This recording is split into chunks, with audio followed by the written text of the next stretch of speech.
Hello बच्चों, नमस्कार। कैसे हैं आप सब लोग? उम्मीद है अच्छे ही होंगे। बच्चों, यूपी पुलिस वाले बच्चे बहुत ज़्यादा डिमोटिवेटेड हो सकते हैं इस टाइम। बाकी उनके पास कारण नहीं है कि वो डिमोटिवेट ही रहें। बच्चों, ऐसा भी टाइम होता था बच्चे यूपी पुलिस की लगातार तैयारी कर रहे हैं और पता ही नहीं भर्ती कभी आएगी या नहीं। आपको इतना तो पता है कि भर्ती तो आएगी। कब आएगी, कैसे आएगी, ये अभी संदेह के घेरे में है। तो उसको क्लियर करने के लिए आज मैं आपके समक्ष कुछ क्वेश्चंस लेके आया हूँ। अपने आप को मोटिवेट कैसे रख सकते हैं और आप किस किस चीज़ की कैसे कैसे ले करके चल सकते हो। बच्चों, बहुत आपको सटीक विश्लेषण मैं आज आपको देने वाला हूँ। जो मेरा अपना अनुमान है, जो मेरा आपके लिए सुझाव है, वो मैं आपको जरूर आपके साथ साझा करने वाला हूँ आज। बच्चों, आखिर कब होगा टेंडर पास? आपने देखा बच्चों कि जो टेंडर की डेट है ये लगातार बढ़ते बढ़ते सबसे पहले 18 जनवरी थी और आज ये मार्च आ गया है। और कभी 2 दिन बढ़ी, कभी 4 दिन बढ़ी, और अब फाइनली क्या है, 15 मार्च। तो 2 महीने तो बढ़ते बढ़ते ही हो गए, है ना बच्चों? 2 महीने का एक्सटेंशन। तो 15 मार्च तक तो टेंडर पास होगा या नहीं होगा, इस बात की भी गारंटी नहीं है। अभी होगा आगे या नहीं।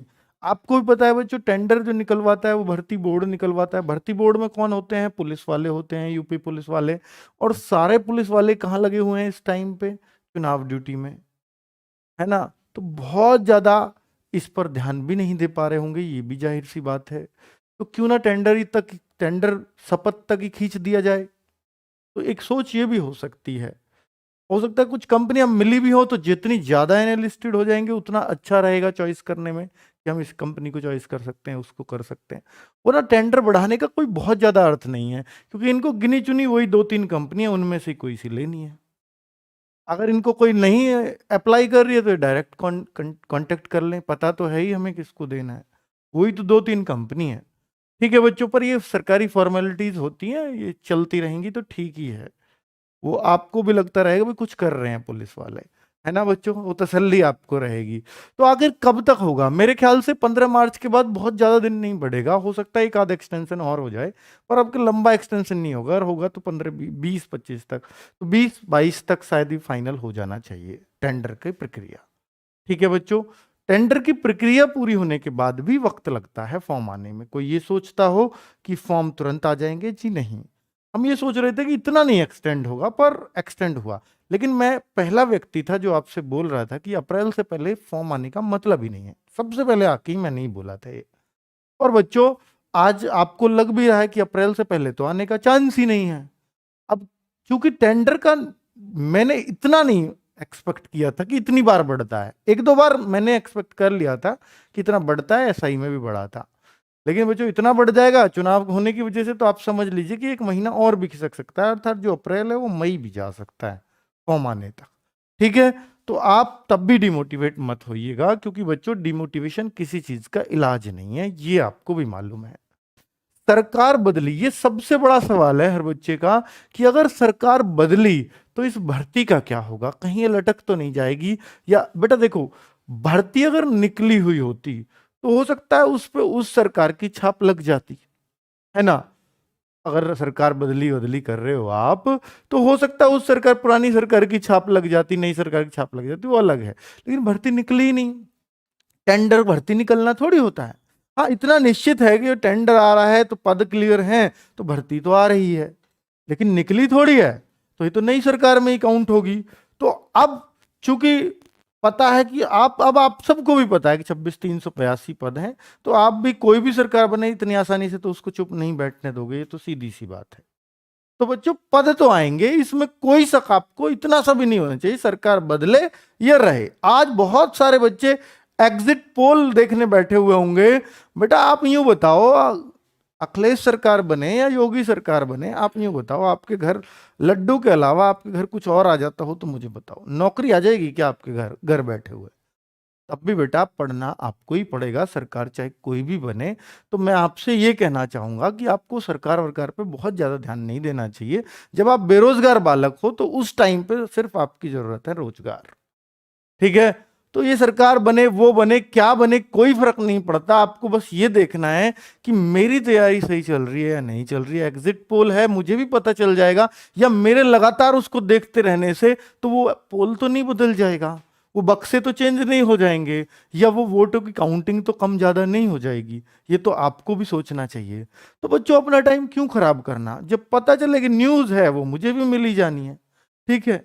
तो इसलिए परेशान मत हुआ करो कि भैया पता नहीं क्या चला। और लगातार कई सारे बच्चे हैं जो आज सुबह 6 बजे के बाद से लगातार टीवी पे बैठे देख रहे हैं कि भाई पता नहीं क्या होगा। बहुत सारे बच्चे होंगे आप में से भी, कुछ तो अभी मोबाइल्स पे भी बस एग्जिट पोल ही सर्च कर रहे होंगे। पर मुझे इतना सा फायदा बता दो कि आपको उसमें से क्या होने वाला है, ठीक है।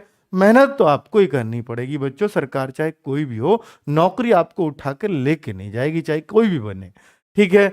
अगर मैं बोलूं बच्चों तो सरकार बदली तो भर्ती आएगी, इसमें कोई शक नहीं है। अब सर दोनों ही कंडीशन बता दो, दोनों ही बता दो। अगर अखिलेश सरकार आएगी, भैया मायावती, देखिए मायावती सरकार आती तो मैं शायद सबसे ज्यादा खुश होता, पर वो चांस नहीं है, ठीक है। तो मेरा पक्ष तो आप सुनना मत चाहो, क्योंकि मेरी वाली सरकार आनी नहीं, क्योंकि मैं चाहता हूं कि, क्योंकि उस सरकार ने भी बहुत अच्छा काम किया है, मेरा वोट भी उसको जाता पर नहीं गया अब, ठीक है। पर वो इसलिए नहीं गया क्योंकि मुझे चांस नहीं दिख रहा था, ठीक है। अब तो इलेक्शन हो लिया, अब बताने में कोई बुराई नहीं है। तो बच्चों अब मैं ये नहीं बताऊंगा कि किसको दिया है, पर मैं मायावती मेरे लिए फेवरेट होती है वो सरकार, बसपा सरकार, ठीक है। क्योंकि मैं मानता हूं कि उन्होंने बहुत अच्छा काम किया अपने कार्यकाल में, बहुत बखूबी काम किया है, ठीक है। पर चलिए छोड़िए उन सारी बातों को। तो सरकार बदली तो बेटा अगर योगी सरकार आई, अब ध्यान से सुनना, योगी सरकार आई तो 26,382 पद होंगे, लेकिन भर्ती प्रक्रिया जल्द होगी। अगर अखिलेश सरकार आई तो भर्ती के पद बढ़ सकते हैं, भर्ती के पद बढ़ सकते हैं, लेकिन वक्त लग सकता है। वो जरूरी नहीं कि अभी निकालेंगे, क्योंकि उनका निकाला हुआ काम है, वो तो करेंगे पूरा, ठीक है। अब मैं ये नहीं, अब देखिए वोट तो मेरे कहने से अब बढ़ घट नहीं रही, सब कुछ हो गया। मैं तो अब एक ईमानदारी बात करूंगा, ये मैं बात पहले करता तो शायद सब लोग कहते सर आप तो उसके सपोर्टर इसके सपोर्टर, मैंने इसलिए पहले पक्ष रख दिया है अपना, ठीक है बच्चों। चलिए, तो आपको किसी के जिंदाबाद नारे या किसी के मुर्दाबाद नारे लगाने से ना किसी कोई हारने वाला है ना जीतने वाला है। बस ये है कि आप राजनीति में फंस के रह जाओ और एक दिन सिर्फ नेताओं के पीछे पीछे पीछे पीछे घूमोगे, उनके पैर लेते हुए, या जिससे वो वोट मांगने जा रहे हैं उनके हाथ जोड़ते हुए। इसके अलावा आपका कोई और काम हो, हाँ किसी दिन तुम आप एमएलए बन जाओ तो मैं खुद तुम्हारे चरण स्पर्श करने आ जाऊंगा, ठीक है। तो बात तो फायदे की है, वरना तो बेटा बेकार है सब उस तरफ इस किसी के जिंदाबाद के नारे लगाना, ठीक है। चलिए बात करता हूं बच्चों, तो भर्ती के बारे में मैंने अपने तर्क स्पष्ट कर दिए हैं। अब मैं बात करता हूं पढ़ाई में अगर आपका मन नहीं लग रहा है। बहुत सारे बच्चे हैं जो ऐसे कहते हैं कि सर ठीक है भर्ती आएगी, हमें भी पता है, सब कुछ पता है, सब कुछ चल रहा है, आप भी कह रहे हो आएगी, पढ़ाई करो पढ़ाई करो। कब तक करें, हमारा मन ही नहीं लग रहा है। हम दिसंबर से लगातार जुटे हुए हैं आपके साथ खाकी बैच में, लेकिन फिर भी मन नहीं लग रहा है। कहीं ना कहीं हमारा अंदर से हमारा जो मन है वो टूट रहा है। कितना लंबा मेहनत करना पड़ेगा, कुछ टारगेट सामने होना चाहिए। मैं आपकी बात से बिल्कुल सहमत हूं बच्चों। टारगेट जब तक सामने नहीं होता तो हम मेहनत नहीं कर पाते। लेकिन बच्चों अगर टारगेट सामने आ जाएगा तो आप इतना भी सोचो, उसमें भी एक नेगेटिव पॉइंट है कि फिर सबको बराबर टाइम मिलेगा। फिर जो कमजोर बच्चा है वो कैसे सेलेक्ट होगा, खुद सोच के देखो। जिसने बच्चे देखिए कमजोर भी उसी नजरों से सपने देखता है, और जो मेहनती बच्चा है, जो होशियार बच्चा है, वो भी उसी मेहनत से सपने देखता है। बड़ा होशियार बच्चा तो हो सकता है कम टाइम में भी सिलेक्शन ले ले, लेकिन जो वीक बच्चा है, जो एवरेज बच्चा है, मैं कहूँ होशियार बच्चा तो 2% 1% ही है, बाकी तो पूरा एवरेज बच्चा है 95%। तो उसको सिलेक्शन का मौका कैसे मिलेगा, उसको यही टाइम है बेटा उनको सेलेक्ट। लेकिन ये बात आपको अभी समझ में नहीं आती, जब भर्ती आपके हाथ से निकल जाए तब आप पछताते हो। बेटा ये मैं सारे बच्चों से सब तरह से गुजर चुका हूं, उनकी सोच से, ठीक है। मैं ये सारी बातें इसलिए कह रहा हूं। तो बेटा पढ़ाई में मन नहीं लग रहा, इसका कोई सॉल्यूशन नहीं है, आपको अंदर से आना पड़ेगा, अंदर से आवाज निकालनी पड़ेगी कि मुझे पढ़ना ही है, मेरे पास दूसरा ऑप्शन क्या है। बेटा हमारे पिताजी एग्जाम्पल देते थे, मैं कहता था कि देखिए जब हम नहीं पढ़ते थे, उनको लगता था कि हम नहीं पढ़ रहे हैं, तो वो यही कहते थे कि भाई देखो, फिर अगर नहीं पढ़ना तो देखो ये मिस्त्री है, हमारे काम कर रहा है, ये बेलदारी कर रहा है, तो ये काम बचता है, फिर इसके अलावा कुछ बचता नहीं है। ठीक है, फिर अगर आप ये कर पाओ, इतनी फिजिकल मतलब काम, इतना मेहनत भरा काम अगर जिंदगी भर कर सकते हो, तो फिर जो मर्जी आप वो कर लीजिए। ठीक है, वो सिर्फ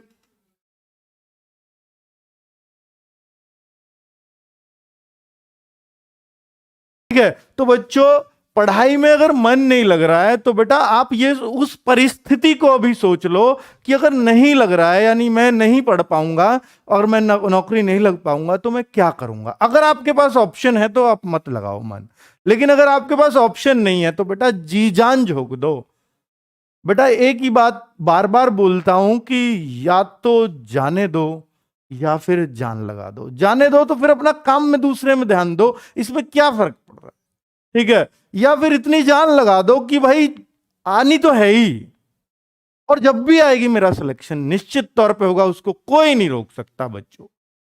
मेरा निश्चित तौर पे सिलेक्शन होगा, उसको कोई नहीं रोक सकता। ये जान, ये तर्क, ये जो जज्बा आपके अंदर होना ही चाहिए कि अगर भर्ती पूरी हुई तो एक एक पद मेरा जरूर होगा, मेरा फिक्स कर लो गुरुजी।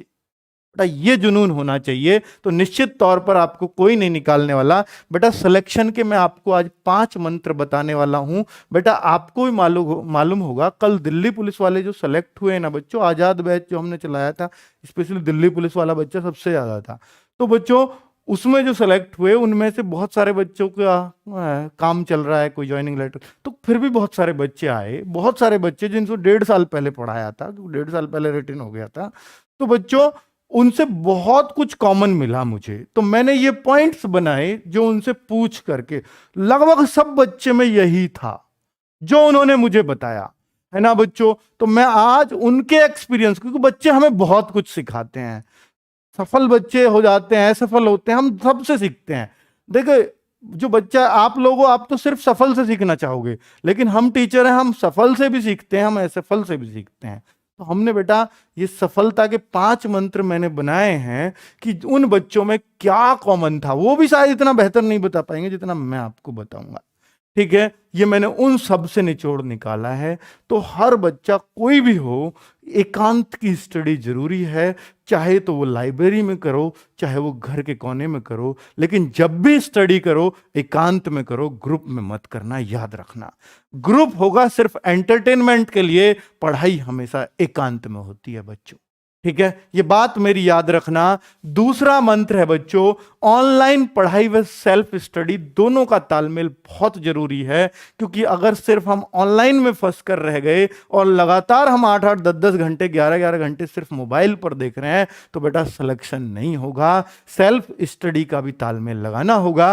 बेटा हमारी मजबूरी है कि हम 8-8 क्लास लाइव कराते हैं, लेकिन आपकी मजबूरी नहीं है। आपका जो मन करे कि भाई मैं इस क्लास को नहीं देखूंगा, तो मैं इसको बुक से कवर कर सकता हूं, मुझे जरूरत नहीं है इसको देखने की। तो बच्चों हम क्यों लाइव करा रहे हैं फिर इतना? क्या सबके लिए नहीं करा रहे? नहीं, बच्चे को अपनी स्ट्रेंथ पहचाननी है, क्योंकि हमारे पास, देखिए बच्चा, हम कुछ चीज छोड़ नहीं सकते, क्योंकि हमारे पास इसको भी पढ़ने वाला बच्चा है, उसको भी, कुछ इसको पढ़ेगा कुछ उसको। लेकिन आप क्या करते हो, सब कुछ पढ़ रहे हो। तो बेटा सब कुछ अगर आप पढ़ सकते हो तो वो तो बेस्ट ही है, लेकिन अगर उसकी वजह से सेल्फ स्टडी नहीं कर पा रहे हो तो फिर वो बहुत नुकसानदेह है। ठीक है, कोई नहीं बताएगा इतनी ईमानदारी से इन सारी बातों को, मैं आपको इसलिए बता रहा हूं क्योंकि मुझे आप लोगों से सिलेक्शन चाहिए। ठीक है बच्चों, तो ऑनलाइन पढ़ाई करो, बहुत अच्छी चीज है, लेकिन साथ में सेल्फ स्टडी इसलिए जरूरी है बच्चों कि ऑनलाइन पढ़ाई करते रहने से, सिर्फ पढ़ाई करते रहने से, क्लास देखते रहने से सिलेक्शन नहीं होता।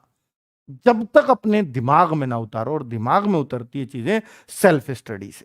तो बच्चों दोनों का तालमेल प्लीज बना के रखना। मैं ये मानता हूं मैक्सिमम मैक्सिमम मैक्सिमम 5 से 6 आवर क्लास ऑनलाइन लेनी चाहिए, इससे ज्यादा नहीं लेनी चाहिए। ठीक है, और अगर 5-6 आवर्स ऑनलाइन ले रहे हो तो बेटा 5 आवर्स की सेल्फ स्टडी भी चाहिए, जो बुक से हो सकती है, नोट्सों से हो सकती है। ठीक है, फिर सर कैसे करें, क्लास तो ज्यादा है। तो बेटा आप उस सब्जेक्ट को छोड़ो जिसको आप बुक से कर सकते हो। आपको लगता है मुझे बुक से और मुझसे क्लास से दोनों से एक सा होगा, तो आप करिए, फिर आप बुक को प्रीफर करिए, क्योंकि इतनी क्लास आप नहीं देख पाओगे, मुझे भी पता है, रेगुलरली तो नहीं देख पाओगे। तो इस तालमेल को उन सब बच्चों ने बहुत बेहतर बैठा रखा था। सब में ये बात कॉमन थी बच्चों कि सबका ऑनलाइन पढ़ाई फिक्स, इतनी क्लास करनी है, और सबका सेल्फ स्टडी फिक्स कि इन क्लास के बाद मुझे ये प्रैक्टिस करनी है। ठीक है बच्चों, आगे बात करता हूं बेटा मॉक टेस्ट। ये ऐसा कोई बच्चा नहीं था कल जो सिलेक्शन के बालक आए, सिलेक्ट होके जो दिल्ली पुलिस में जो आए हमसे बात करने मिलने, तो उनमें कोई ऐसा बच्चा नहीं था जिसने मॉक टेस्ट ना दिए हों, मेरे ना दिए हों, किसी और के दिए हों, पर दिए हों। मॉक टेस्ट के बिना सिलेक्शन संभव आजकल नहीं है ऑनलाइन की दुनिया में, है ना बच्चों। तो मॉक टेस्ट अगर आप वीकली देते हैं तो ये बहुत अच्छा है बच्चों, बहुत शानदार है। अब इतनी पढ़ाई तो आपने कर ली है कि वीकली मॉक टेस्ट दे सको, और वीकली मॉक टेस्ट में अगर आप शुरुआत में देना शुरू करते हो तो मैं कहता हूं बच्चों 150 अपना पहला टारगेट रखो कभी भी मॉक टेस्ट में। अगर 150 को अचीव, देखिए ऐसा होता है कई बार मेरे एक में 150 आ गए, बाकी में 130, फिर 130 पे आ गया, बेटा इससे डिमोटिवेट मत होना, वो अभी आपका लेवल 150 का बना ही नहीं है, क्योंकि जिस दिन बन जाए उस दिन आप 150 से नीचे आना बंद कर दोगे, इसलिए डिमोटिवेट मत होना। 130 का ही मेरा लेवल है, वो तो आ गए एक में 150, क्वेश्चन आसान रहे होंगे, लेकिन 150 का बनाओ। पहला टारगेट ये कि मैं लगातार 2-3 टेस्टों में 150 ले आया, तो आपका 150 का लेवल है। फिर बेटा अगला टारगेट 180 को अचीव करेंगे हम, कि अब 180 लेके आने हैं। बेटा बहुत टाइम ऐसा होगा कि आपका 1-1-2-2 ही बढ़ रहा है, या 1-1-2-2 घट भी गया, उससे घबराना मत कभी, क्योंकि नंबर हमेशा छलांग मारते हैं।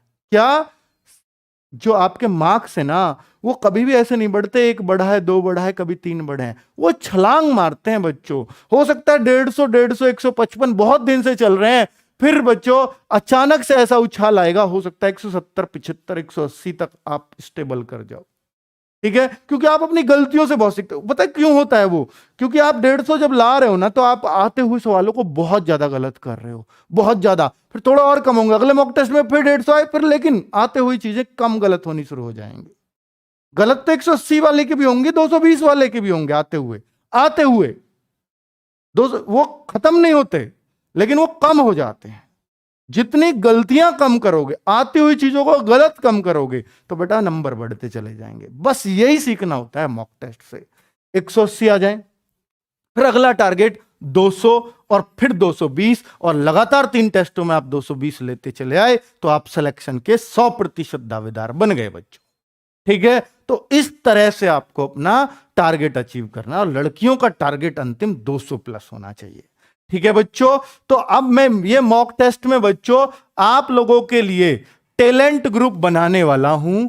टैलेंट ग्रुप जैसे हमने यूपीएसआई में बनाए, ऐसे ही हम टैलेंट ग्रुप अब इस बार से मॉक टेस्ट में बनाएंगे, और बच्चों उनको हम जरूर कुछ ना कुछ अच्छी चीज भी प्रोवाइड कराएंगे अपनी तरफ से, जो भी गिफ्ट हमारे लिए हमसे बनेगा। जैसे हमने यूपीएसआई वालों को तो फ्री मॉक टेस्ट दिए थे, पूरी टेस्ट सीरीज फ्री कर दी थी टैलेंट ग्रुप वालों के लिए। एक तो आप बच्चों पढ़ाई अपने लिए करो, और फ्री हम बांटें फिर आपको, क्योंकि हमें भी होशियार बच्चों से खुशी होती है बच्चों।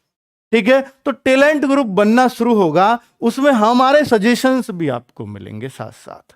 और ये ऐसा नहीं सिर्फ खाकी बैच वाले जो हमसे बैच में पढ़ रहे हैं उनके लिए नहीं, ओपन कंपटीशन चाहता हूं मैं इसको। कोई कहीं भी पढ़ रहा है, टेस्ट दीजिए आके, टैलेंट ग्रुप में शामिल होइए। सब बच्चों से आपस में भी जानने का मौका मिलेगा कि ये बच्चा क्या करता है। उसमें हम होशियार बच्चों के कमेंट्स लेते हैं, भाई आप कर क्या रहे हैं।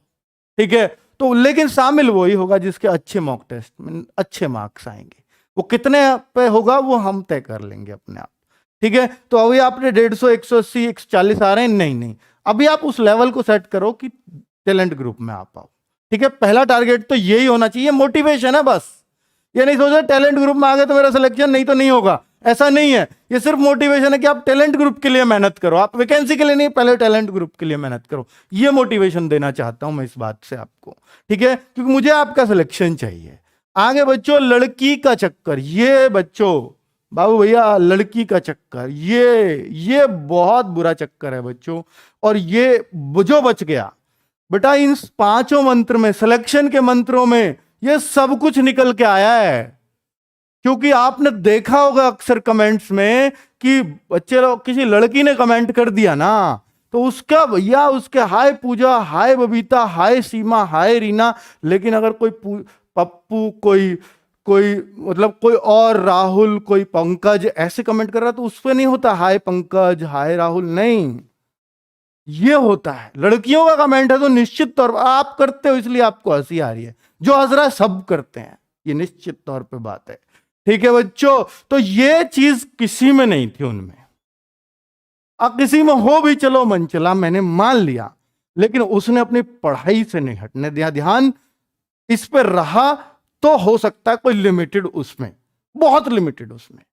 लेकिन बच्चों अब आप क्या करते हो, क्योंकि बच्चों आपकी नई नई एज होती है, आपने अभी जिंदगी के धक्के नहीं खाए हुए होते, क्योंकि आपकी एज 18, 22, 23 साल है, और इसमें अभी आपको धक्कों का पता नहीं है। इसके निकलने के बाद, एज निकल जाए भर्ती होने के बाद, भर्ती ना हो पाओ और जब एज निकल जाए तो बेटा धक्के तब पता चलती है क्या होता है।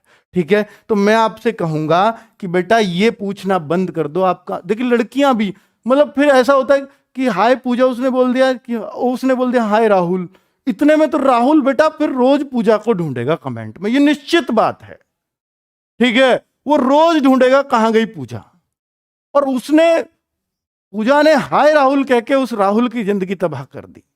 मैं उस पूजा से भी कहना चाहूंगा, तो आप प्लीज लड़कों को ये हाय वाय ना बोलें, वरना उसने एक पोस्ट तो आपने वैसे ही कम करवा दी उसकी, है ना। वो कहीं बेचारा लगा जाता, लेकिन आपने उसको खत्म करवा दिया। तो बच्चों ये मैं निश्चित तौर पे कह रहा हूं कि ये चीजें ना आपको खत्म ही करनी पड़ेंगी, तभी सिलेक्शन होगा। क्योंकि अगर हाय के बाद अगर हाय जवाब आ जाता है ना, तो अगला पॉइंट ये होगा, हम भी लाइव कमेंट पढ़ते हैं कि आप कहां से हो।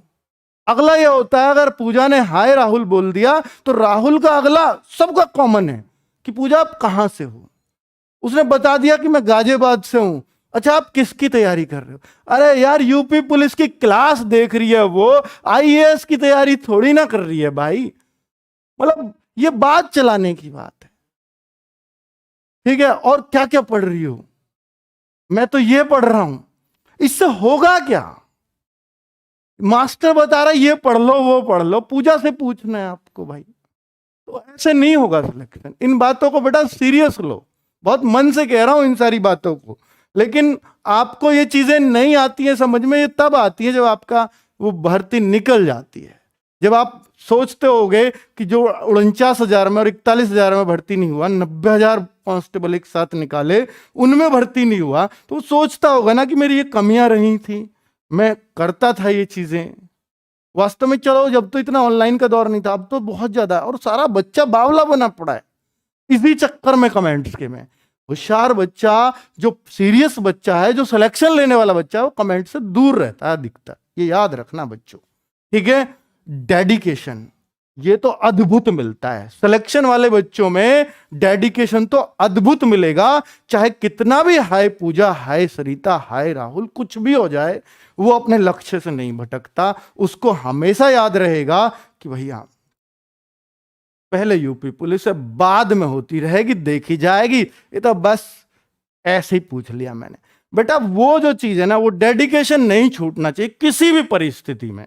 भर्ती लेट होती है तो हो जाने दो, मुझे अपनी सीट लेनी है, मैं पढ़ता रहूंगा। कोई भटकाने वाली आए या कोई भटकाने वाला है, कोई दिक्कत नहीं, मैं भटक लूंगा, पर पहले यूपी पुलिस, उसके बाद जहां तू ले जाएगी ले चलूंगा, कोई दिक्कत नहीं है।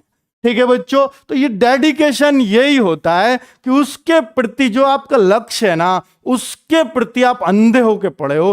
कोई भी बीच में आया हो वो मेरे इसको नहीं डिगा सकता, है ना बच्चों। तो आपका वही है डेडिकेशन, चाहे वो लड़की हो या लड़का। अगर आप हाई फाई के चक्कर में पड़ गए तो हाई फाई से ज्यादा कुछ नहीं मिलेगा बच्चों, और ये नौकरी और जाती रहेगी। आपका जो चांस था वो बिल्कुल गड्ढे में चला जाएगा। सटीक रणनीति की अगर मैं बात करूं तो यदि मैथ्स आपका वीक है बेटा, सटीक रणनीति, और सुन लीजिए, अब ये मेरे विचार हैं आप लोगों के लिए। बहुत सारे बच्चे कहते हैं सर मेरा मैथ्स वीक है। पहली बात तो हम इतना मन से पढ़ा रहे हैं, आपका मैथ्स अब तक वीक क्यों रहा? इतने अच्छे अच्छे आपको हम पसंद नहीं, हमारी शकल पसंद नहीं है, तो यूट्यूब पर और बहुत अच्छे अच्छे मलूक शहजादे टीचर हैं, आप उनसे क्लास ले लो, है ना बच्चों। तो कुल मिलाकर के बच्चों, आपसे बस मैं ये कहना चाहता हूं, अगर आपको मैथ सीखना है ना, तो बहुत सारा बच्चा ऐसे कह देगा, पता है बच्चा क्यों कंफ्यूज होता है, वो होता है कि यार मैं तो आर एस अग्रवाल से पढ़ रहा हूँ, दूसरा आके कहेगा अरे आजकल आर एस अग्रवाल से थोड़ी ना कोई भी सवाल आता है, वो तो बहुत पुरानी बात होगी, आजकल तो अपडेटेड क्वेश्चन आते हैं, उसका दिमाग खराब। यार मैं तो बेकार मेहनत कर रहा हूँ। बेटा मैं आपसे कहता हूं, आज याद रखना, अगर आपका मैथ्स वीक है ना, मैथ्स की क्लास लो जिस भी टीचर की आपको पसंद आ रही है, जिसका आपको समझ में आ रहा है। ये मत सोचो कि ये टीचर बेसिक पढ़ा रहा है, ये हाई पढ़ा रहा है, ये मीडियम पढ़ा रहा है, उससे कभी कुछ नहीं होता। बस ये समझो मेरा इस टीचर की समझ में एक एक चीज आ रही है, तो मेरे को मैथ समझ में आ रहा है। और फिर दूसरा काम आता है, बुक कौन सी चूज करें। बुक वो चूज करो मार्केट से जो सबसे पतली हो और जिसके अधिकतर क्वेश्चंस को आप कर पाओ, सबसे आसान क्वेश्चन जिसमें दिए हो।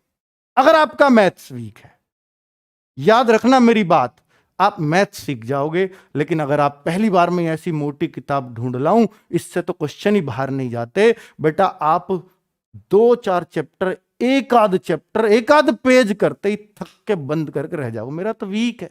फिर जो कहोगे मेरा तो वीक है, दूसरी जगह और चिल्लाओगे मेरा मैथ्स वीक है, मैं क्या करूं जी। अरे करने का तरीका बताया था, आप बच्चों के चक्कर में आ गए। बच्चों को पता होता तो वो लग नहीं गए होते, वो यहां कमेंट थोड़ी कर रहे होते, खुद बताओ। ये सोचे करें बच्चों, ठीक है। यदि हिंदी का बेटा बता दिया मैथ्स का, टीचर सेलेक्ट करो, बुक आसान वाली सेलेक्ट करो, आप मैथ सीख जाओगे, ठीक है। आगे बात, यदि हिंदी कमजोर है, बेटा हिंदी वैसे जिसकी कमजोर है वो उसकी कमी से कमजोर है। हिंदी ऐसी चीज है, अगर आपने 2 महीने इसकी क्लास ले ली ना, तो बेटा आपकी हिंदी वीक नहीं रहेगी, ये मेरी गारंटी है।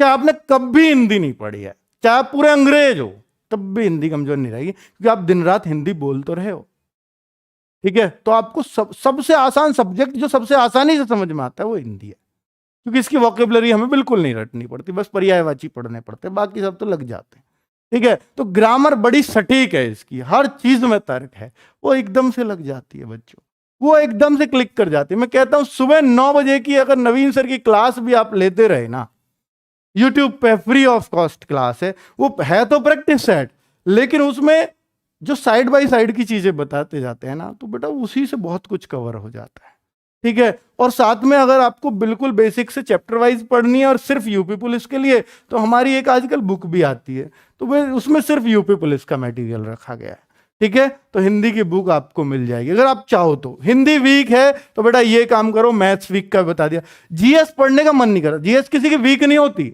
वीक उसकी होती है जिसका जीएस पढ़ने का मन नहीं करता, याद रखना ये बात। अगर जीएस आपने पढ़ने का मन ही नहीं कर रहा तो आपकी वीक ही रहेगी।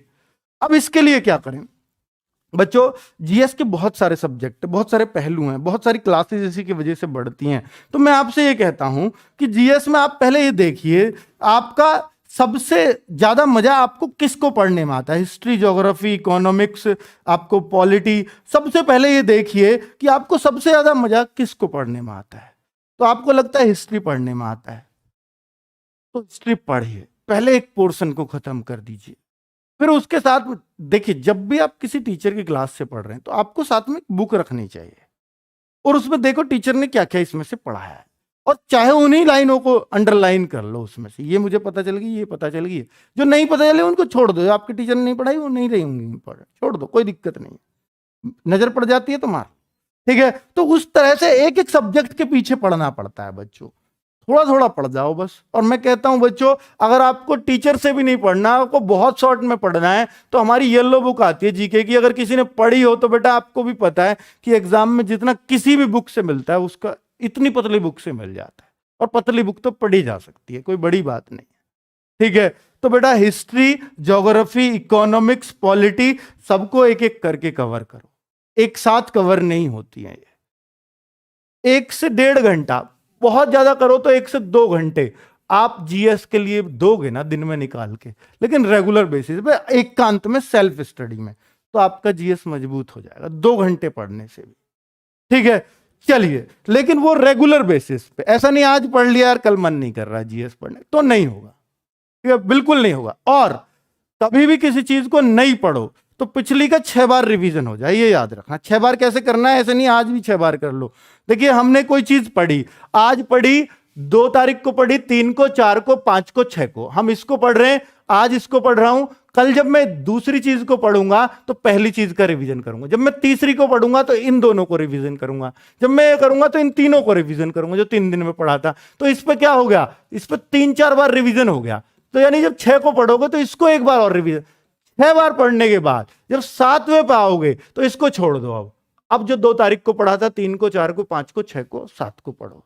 अब जब 8 पे आओगे इस 2 वाली को छोड़ दो, फिर अगली पढ़ो। तो चूंकि ये अब आपके परमानेंट हो चुके हैं, 6 बार ये माना जाता है कि अगर कोई चीज 6 बार पढ़ ली जाए तो वो बेटा हमेशा के लिए परमानेंट हो जाती है। जो उन बच्चों के लिए है नसीहत जो किताब से जीएस पढ़ते हैं और वो कहते हैं कि मैं अगला पढ़ता हूं पिछला भूल जाता हूं, उनके लिए ये ठीक है। अब आप देख लेना, अगर आपको ये अप्लाई कर लिया तो आपकी जीएस वीक नहीं रहेगी, बाकी आपकी मर्जी है। रीजनिंग को हथियार बनाओ बच्चों। रीजनिंग अगर किसी की वीक है तो ये सिर्फ और सिर्फ आपकी कमजोरी है। रीजनिंग हर उस बच्चे का जो यूपी पुलिस का एग्जाम देगा उसका हथियार होना ही चाहिए। अगर वो नहीं है ना बच्चों तो वो सिर्फ आपके सिलेक्शन में बाधा पैदा करेगा, कभी सहायक नहीं हो सकता। इसको तो कभी वीक छोड़ना ही मत। अगर छूट रही है तो वो सिर्फ आपकी गलती से। अगर आपको लगता है कि मुझे रीजनिंग मुश्किल लग रही है तो उन चैप्टर को आइडेंटिफाई कर लो। मान लो आपको सीटिंग अरेंजमेंट लग रहा है मुश्किल तो लिख लो सीटिंग अरेंजमेंट मुश्किल है। अगर आपको लगता है सिलोग्स मुश्किल लग रहा है, सिलोगिज्म, कथन, निष्कर्ष वगैरह जो हैं वो मुश्किल लगते हैं तो उन चैप्टर को नोट कर लो। उनको मत पढ़ो अभी, बाद में देख लेंगे। बाकी को तो पढ़ो। जो आपको वीक लग रहा है उसको छोड़ दो, उसको तसल्ली से पढ़ूंगा किसी टीचर से। बाकी का अच्छे से पढ़ो और मॉक टेस्ट में अपनी गलतियों से सीखो कि जब मुझ पे ये अच्छे से आता था रीजनिंग का ये क्वेश्चन तो मेरा गलत क्यों हुआ, आगे कभी गलत नहीं करूंगा, ये प्रण लो तो बेटा आपका सिलेक्शन होगा। आज मैंने इतनी लंबी बातें की है, मैं कभी नहीं करता कि आपके सिलेक्शन रूपी बातें थी, तो बच्चों मुझे करनी पड़ी और मुझे उम्मीद है कि इस वीडियो से आपको बहुत मोटिवेशन अंदर से आएगा और आप बहुत सटीक अपना एनालिसिस कर पाओगे और बहुत कुछ आप अपनी पढ़ाई में सुधार कर पाओगे। और बच्चों निश्चित रूप से मेरा अंतिम उद्देश्य यही है कि आपका सिलेक्शन हो इस 26,382 की पोस्ट में। एक पोस्ट आपकी हो वो नहीं चूकनी चाहिए आपसे, चाहे कुछ भी हमसे कितनी जान लगवा लो, खुद कितनी जान लगा लो, पर बेटा ये मौका हाथ से मत जाने देना। क्योंकि बच्चों सबसे ज्यादा प्राउड फील आपके माँ बाप को आपकी सफलता पर होता है। क्योंकि मेरे लिए तो तुम नहीं लगे दूसरा बच्चा लग जाएगा, दूसरा नहीं तीसरा लग जाएगा, क्योंकि गवर्नमेंट तो खाली तो लेके नहीं जाएगी पद, और सब पढ़े हुए तो लगेंगे हमारे, है ना बच्चों। तुम नहीं लगे, ये लग गया, मुझ पे क्या फर्क पड़ता है, मुझे तो दिख रहा है मेरे तो सारे बच्चे लगे हैं भैया, इतने सारे मैंने तो भर दिए। मैं कहूंगा मैंने तो 10,000 लगाने, मेरे 10,000 लग गया, आप नहीं लगे तो मुझ पे क्या फर्क पड़ा। लेकिन आपके माँ बाप पे फर्क पड़ा। तो रियल मोटिवेशन आपके गुरुजी नहीं है, आपके माँ बाप है बच्चों। क्योंकि आपकी सफलता का डायरेक्ट असर आपके माँ बाप पे पड़ता है, मुझ पे नहीं पड़ता, ना किसी और टीचर पे पड़ता है। ठीक है बच्चों, तो ये याद रखना। मैं ये नहीं कह रहा कि मेरे से आपका लगाव नहीं है या मेरा आपसे लगाव नहीं है, लेकिन मैं सच्चाई बता रहा हूं आपको। ठीक है, तो आपका रियल मोटिवेशन वही है। और जब भी आपका मोटिवेशन डाउन हो, एक बार देख लेना उनको कि वो कितनी आस से आपकी तरफ देखते हैं और वो कितनी उम्मीदें आपसे रखते हैं और कितनी उम्मीदों से आपको समय दे रहे हैं। ठीक है, और वो कैसे कैसे बच्चों आपको पढ़ा रहे हैं, कि बहुत बड़ी बात होती है बच्चों। अगर अपने माता पिता से मोटिवेशन ले लिया ना तो वो कभी कमजोर नहीं पड़ता है। याद रखना, मोटिवेशन बातों से जो मोटिवेट होते हैं ना, वो हमेशा उनको दोबारा मोटिवेट होने की जरूरत पड़ती है। ठीक है, ओके बच्चों, बाय बाय, फिर मिलते हैं, नमस्कार।